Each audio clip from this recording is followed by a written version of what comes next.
Okay, so since we're going to simulate a bug in the virtual machine simulator, first we need to have a bug to fix.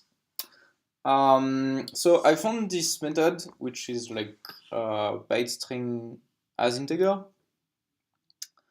It's not the normal byte string as integer method, so it's not that method.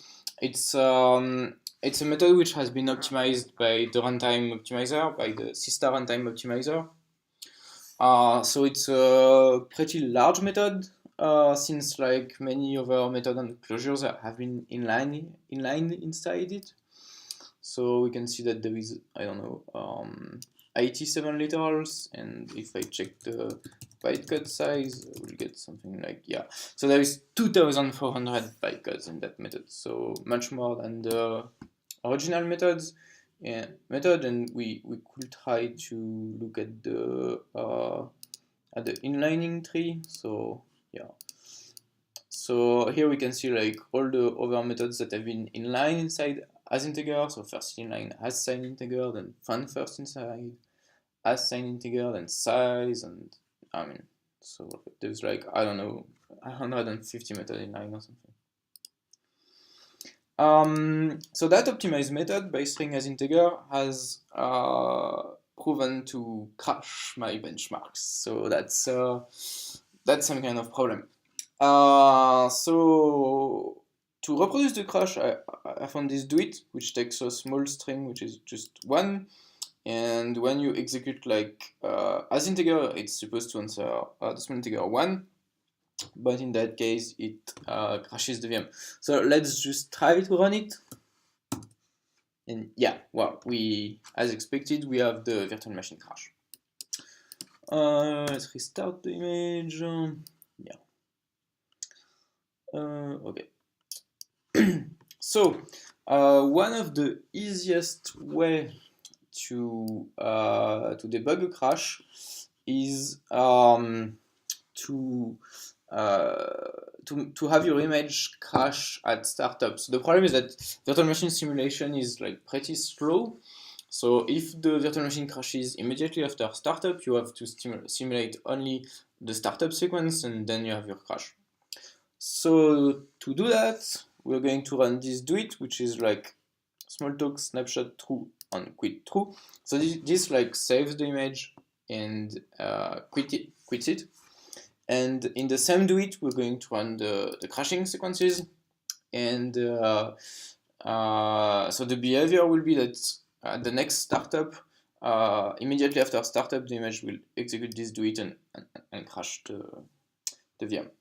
So yeah, so we can see we're on the Sista VM. So I log on the command line like all the optimized methods that are installed, like panel morph, for example, while I'm playing with the inspector. Okay, so let's do it. Okay, so the image is now saved. It's supposed to crash at startup. So if I restart it. Yeah.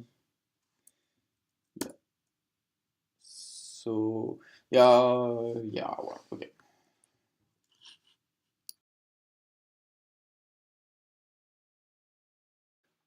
To simulate the virtual machine, I use a code development image, which you can build following the instruction at this page.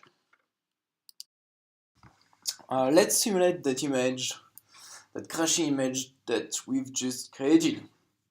So to simulate the virtual machine, I'm going to use a code development image, which you can build following the instruction on the code blog website. So here is the VM simulator startup script I'm going to use. It's like an adaptation of the VM simulator script present by default in the code development image. So we're going to use the cog VM simulator since we want to simulate both the interpreter and the just-in-time compiler. The interpreter is written in strong in the restricted smalltalk, so it's simulated using like the smalltalk virtual machine, the JIT2, but the machine code generated by the JIT is simulated using an external processor simulator. So in our case, we're going to run Intel 32-bit code, so we're going to use the box simulator plugin. So here are all the Sista specific options.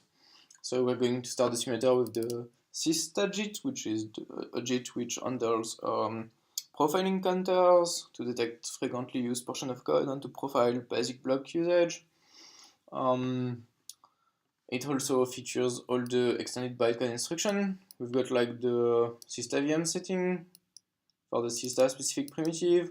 We're going to use the SPER32 memory manager, and we're going to start the simulation with multiple bytecode set, the existing one, the Sista VM. So we are starting the simulator on the crashing image we've just created.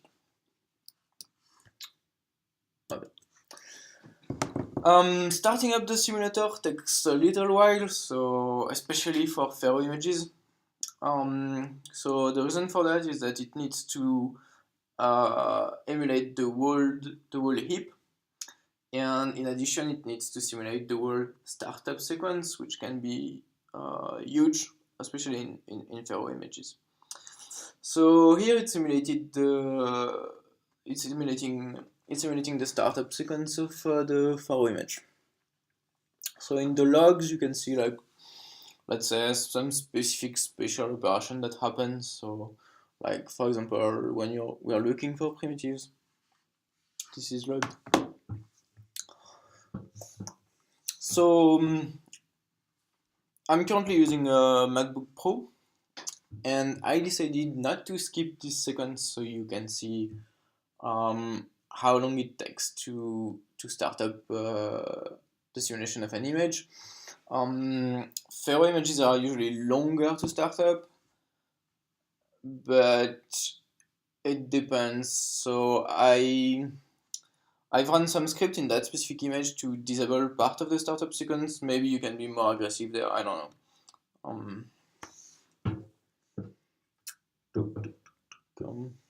Okay.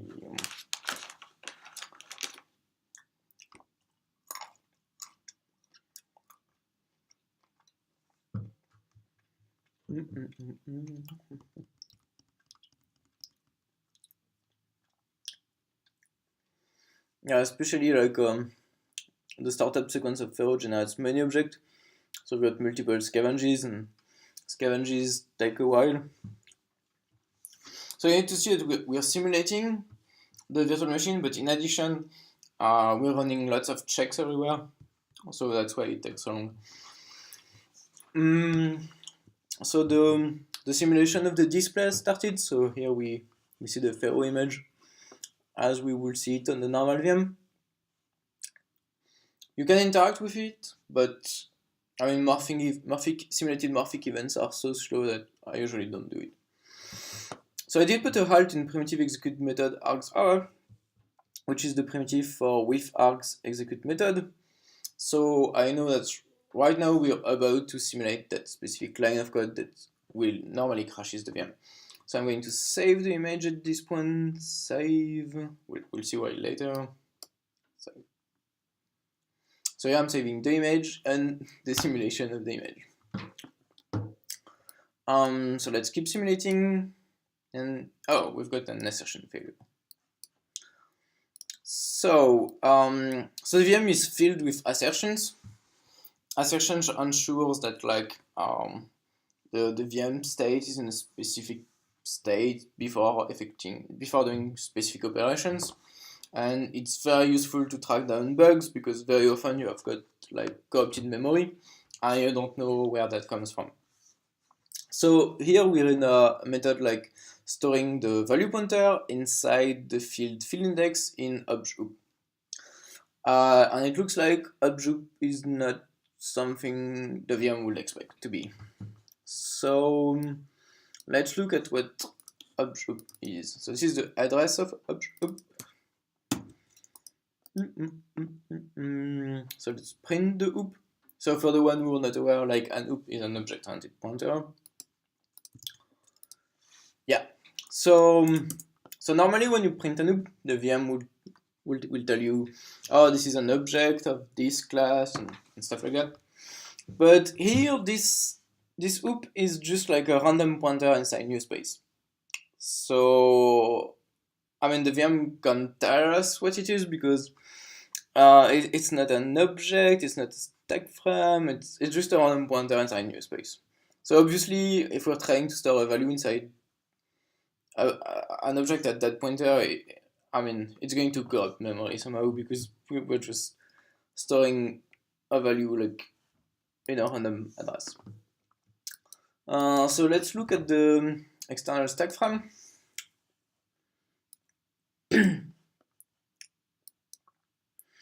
So indeed, we're in the stack frame executing byte string as integer, which is like the problem method that we're trying to understand. So the receiver is the string 1, which looks correct. The color instruction pointer is the return to interpreter trampoline, which is totally fine. So it means that an interpreter frame called this machine frame got the same save frame pointer. We've got the method with the address of the machine code version, the address of the bytecode version, and we've got all the fields and here. So normally on stack we've got only oops, but here we see that the temporary for is this like random pointer inside of new space. So that's a problem. The problem also here is that we're crashing when we are using the temporary for. So it could be that it's been like 10,000 instructions that this temporary for has been set to the incorrect value. And it's going to be really difficult from this point in the simulation to find out what is going on. So what we're going to do is we're going to disassemble the byte string as integer method. We are going to look for the first machine instructions. We're going to put a breakpoint there, and we're going to restart simulation. And when simulation will reach that specific machine instruction at the beginning of the machine code version of byte string as integer, we'll stop execution and we'll try to debug from here. So the idea is that we're going to try to find the place where tomfo is assigned to that incorrect value, which was like, I don't know how many instructions before right now. So let's disassemble this method. So byte string as integer is an optimized method. I don't know how, we said it earlier in the video, but like more than 1,000 bytecode. So I'm not going to disassemble everything since it's going to take a long time. Disassemble. Oh, I did not toggle. Yeah, sorry. So when I disassemble a method, since it's a lot of code, I usually use the external transcript. So when we have like the toggle transcript button for it.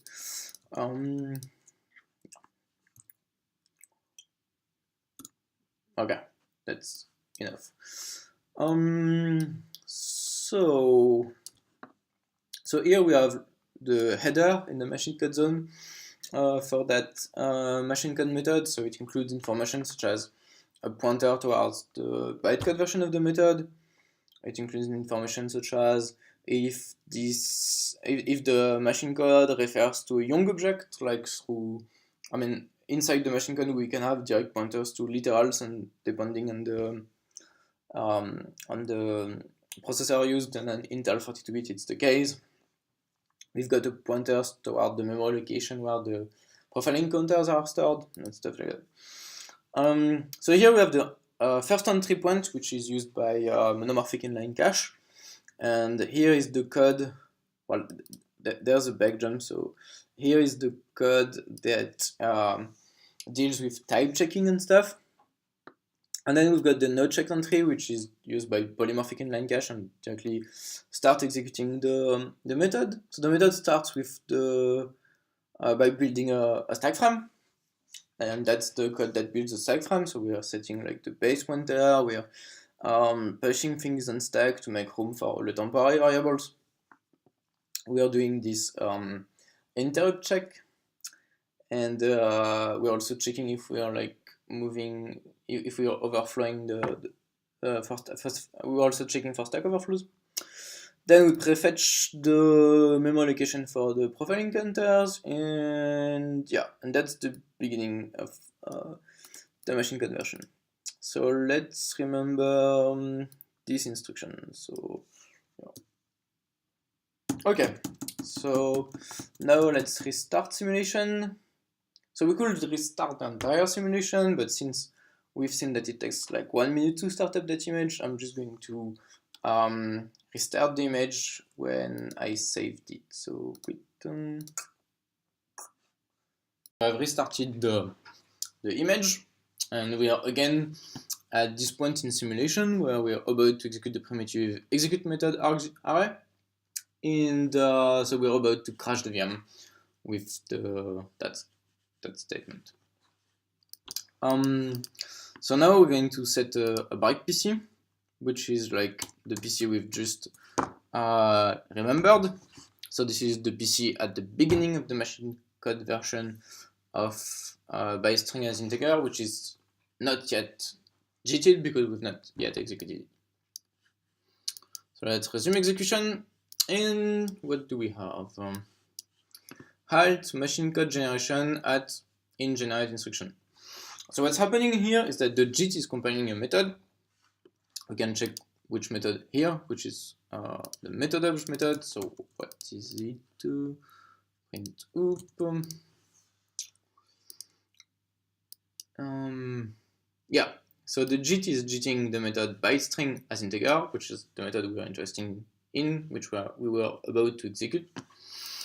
And when it's JITting that method at that address where we set the byte PC, which is correct. So now we're going to enable single stepping. So normally when we simulate machine code, we tell the processor simulator, or start simulating machine code from here until you need to return to C code, which is emulated with specific traps. And the processor simulator simulates as many instructions as it can. In single stepping mode, the processor simulator simulates one instruction at a time. And so in between the simulation of each instruction, you can do things like checking with reach a specific PC, for example, or any test. So let's enable single stepping, and let's resume execution.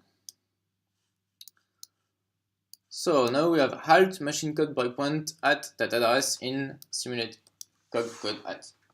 So now we're simulating the machine code, and we've reached that specific PC that we wanted to break on.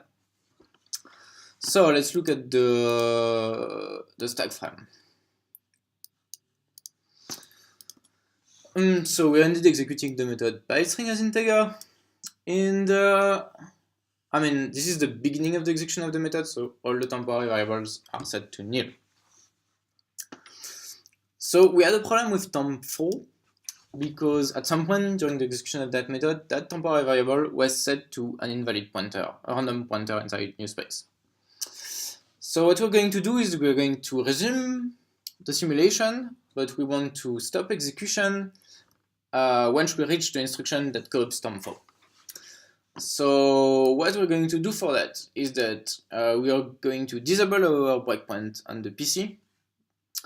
So this is intuitively menus, and we're going to set a break block. So I cheated a bit on voted it here.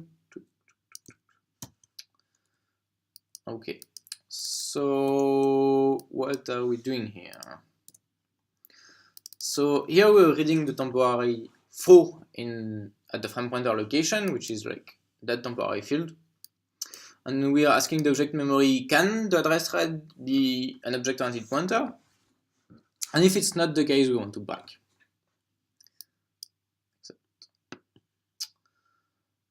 Okay, so let's resume execution.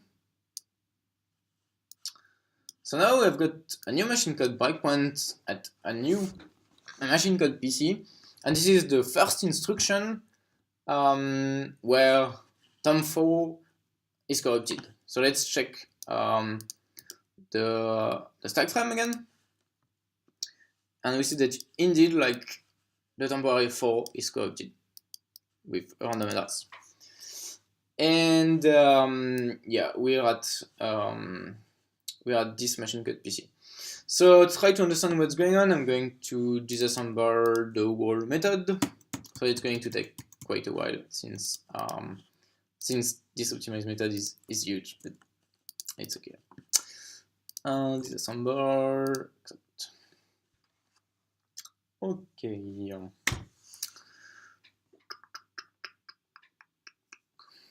So here we can see that the bytecode version of the method is much more compact than the machine code version. So it takes time too, because as we disassemble, we try to decorate a bit the disassemble code. So yeah, it may take up to 1 minute. I don't know.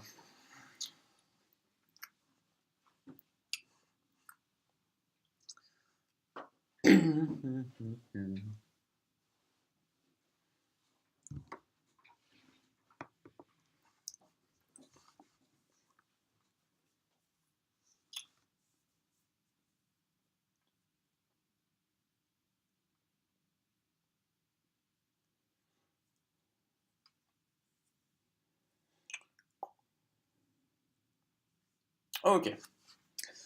So this is a debugging map at the end, so we're almost done. Okay. So execution has stopped at this PC. So you need to see that for the screencast, I use a small screen to make it convenient for, I don't know, for the screencast, but normally I have a much bigger screen, so it's much easier to move things around. So we've broken this instruction, so let's try to find it. So E367C.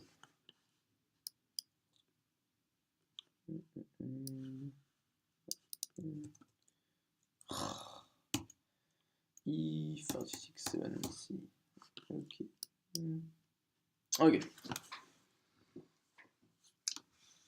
So we are this instruction, and the instruction just before that is move EDI to -32 BP. So what we did here is that we moved the value inside the EDI register into the base pointer shifted by 32, which is actually Tom4. So this is the instruction that actually corrupted the Tom4 by setting the value inside EDE. So what is the value inside the EDE? So that whole sequence here. So since I wrote the part of the JIT that generates that, I recognize immediately that sequence, and this is an inline allocation. Now sometimes you don't recognize the sequence, right? So what we can see is that there is a machine instruction annotated just before, which is bytecode 1691, and we've got another annotation just after, which is bytecode 1700. So we can look at it. So let's look at it again in our image. So we have to check that crashing image. Yeah, I'm going to execute the crashing image on a working VM, on a fixed VM, to inspect that for you. So we said between bytecode 1691. Oh, let's see. So bytecode 1691 and 170. So the problem happens within this sequence, and here we see the pop into Tom4. And we're setting this inline allocation row new inside Tom4. So that's the problematic instruction. So row new should have answered a new object, and instead it answered some like random address inside new space. So let's try to understand what's going on here. So first we move the value of free start, so the address in memory where we can allocate object in new space inside EDI. So EDI is going to be our new object, which looks correct. Then here we are writing down like the object header at the correct EDI location. We are loading so we are computing the address at the end of the object, and we are updating free start. So now free start is after the object we are locating. And then here we're initializing all the fields. So to initialize all the fields, we take the constant nil, put it in a register, and then write it down in each field. So we're using a def device here, so we are like adjusting EDI at the beginning. We are jumping in the middle of the loop, which is unrolled 8 times, and this object has 11 fields, I believe. I mean, based on the header, but yeah, well, just trust me on that. So this object has 11 fields, so it's going to jump here, set 3 fields, and then loop once and set the 8 over field. So what's really strange here is that when we're setting the field of the object, we're setting EDI inside of the object at EDI, and here we see that when we move the constant nil, we moved it to EDI. So the problem is that EDI is both our new object and the constant nil. And when we are moving, so it doesn't work out. So obviously that's a register allocation problem. There is a register conflict. The register allocator has decided to use EDI both for nil and for the new object, and that cannot work out. So again, when I saw that, I directly jumped to the exact method which generates that code, but you may not know what that is. So let's look at the long way to find out which method is generating that code. So we're going to browse Cogit. So we're going to look in the bytecode table for Sista VM for the inline primitive bytecode. So the inline primitive bytecode is gen_call inline primitive bytecode, and in the Sista Cogit, this is checking Sista Cogit. Yeah, so in the Sista Cogit, it's checking if it's an inline primitive, and it generates the system inline primitive. So we have a problem with row_new, which is a unary primitive.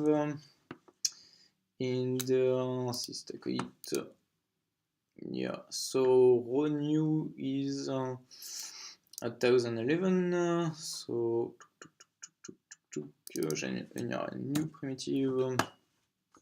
So like I'm scavenging through the code, like through the bytecode dispatch, up to the inline new primitive.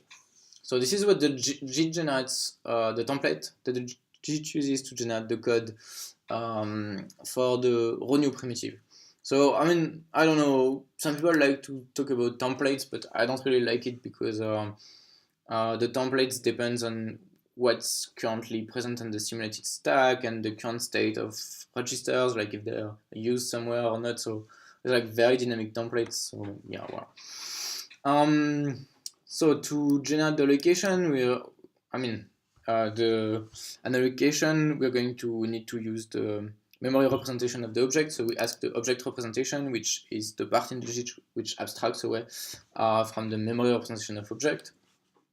And we're going to ask it to get an instance of the pointer class obj into a result reg, and here we're in a row_new, not row_new no init, so there will be an initialization sequence. So let's look at that.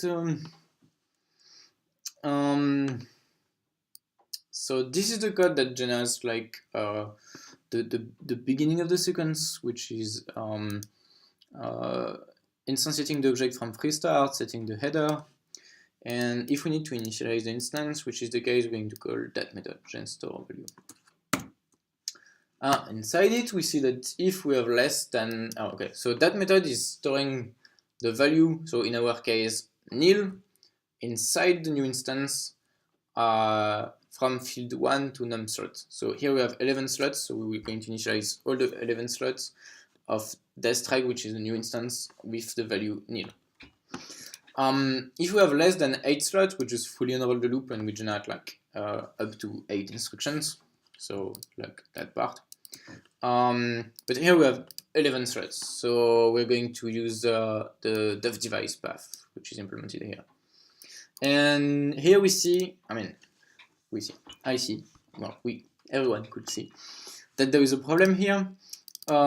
So when you use data API, which is allocate a register for the constant not conflicting with, we're supposed to use register masks. So if I look at, I don't know, yeah.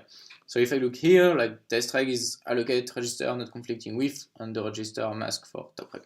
And here we're just giving the register, so the JIT get confused, and that's why the register allocated is really messed up. Yeah. And that fixes the bug, right? So now if we generate it again, we will see that there is a different register here and here. Right. So that's it. Okay. Well, I think that's it for now. Yeah, well.